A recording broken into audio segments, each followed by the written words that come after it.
আসসালামু আলাইকুম everyone. I hope আপনারা সবাই ভালো আছেন। আমিও ভালো আছি আলহামদুলিল্লাহ। সো আজকে চলে আসছি আপনাদের মাঝে ভিডিওটা নিয়ে। ভিডিও শুরুতেই দেখছেন আমি আপনাদেরকে একটু স্পাইসি কিছু দেখাচ্ছি ভেজিটেবল। আ আসলে কি এখন ভেবেছি ছোট, ছোট করে হলেও আমি ডেইলি ভিডিওগুলো আপলোড দেওয়ার চেষ্টা করব।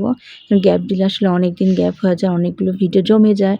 সেগুলো আপনাকে আবার এডিট করে দিতে তখন আর মানে দেখা যায় অনেকগুলো ভিডিওগুলো ছুটেও যায়। আর আমি অলরেডি অনেকগুলো ভিডিও বানিয়ে রেখেছিলাম যেটা আমার আগের মোবাইলে চুরি হওয়ার কারণে অনেকগুলো ভিডিও সেখানে চলেই গিয়েছে। ড্রাফটে রেখেছিলাম। অ্যান্ড এই যে আপনারা দেখেছেন আমি এটা আ ফ্রেঞ্চ টোস্ট করব। সেজন্য কাঁচামরিচ, পেঁয়াজ, ধনিয়া পাতা অ্যান্ড ক্যাপসিকাম নিয়েছিলাম।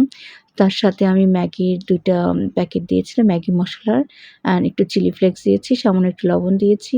আর হ্যাঁ, জিরা ফাঁকিটা দিয়েছিলাম সেটাও আমি ভিডিওতে নিতে পারিনি। এগুলো একত্রে মিক্স করে ডিমের সাথে মিক্স করে দেন এই যে সিম্পল ওয়ে সবাই জানে এইটা কিভাবে বানাতে হয়। আর এটা করার কারণ হচ্ছে হঠাৎ করে যখন আপনার বাসায় গেস্ট চলে আসবে, কিছু না থাকলে এটলিস্ট কিছু যখন নেই তখন যেন এটা দিতে পারেন। আমি আ এটাই করি, প্রায়ই করি। এটা আমি সন্ধ্যার সময় নাস্তা করে খাই, বাচ্চারাও খায়। দেখেছেন তারিফা কি করে। সারাক্ষণ সে দুষ্টামি করে। আর এই ভিডিওতে আপনি দেখবেন সে অনেকবার ভিডিওর মাঝে এসে হাত দিয়েছে।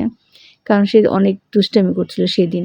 আমাকে ভিডিও করতে দিচ্ছিল না, মোবাইলটা তার হাতে ছিল, সে করবে কিন্তু সে অনেক দুষ্টামি করছে। আর আমি তাকে বলেছি আমি কিন্তু এগুলো দিয়ে দিব। আর দেখছি চটপটি ছিল। এগুলো আমার বাসার নিচেই পাওয়া যায়। যেহেতু বাসার নিচেই পাওয়া যায়, তাই চটপটিও আনিয়েছি।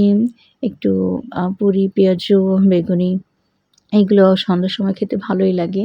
ভাজা-পোড়া এভয়েড করা ভালো। কিন্তু তারপরেও এগুলো মজা লাগে খেতে। চায়ের সাথে বসে এগুলো খেতে ভালো লাগে। আর এসেছিলেন যারা তারাও এগুলো খেতে খুব পছন্দ করেন। তাই এইগুলো আনা। আর এই তো সামনে রোজা চলে আসতেছে। দেখতে তো রোজা চলে আসছে। সবাই যেন ভালোভাবে রোজা রাখতে পারি। সবাই সবার জন্য দোয়া করি। আল্লাহ যেন সবাইকে ভালো রাখে। আজকে এই পর্যন্ত। আল্লাহ হাফেজ।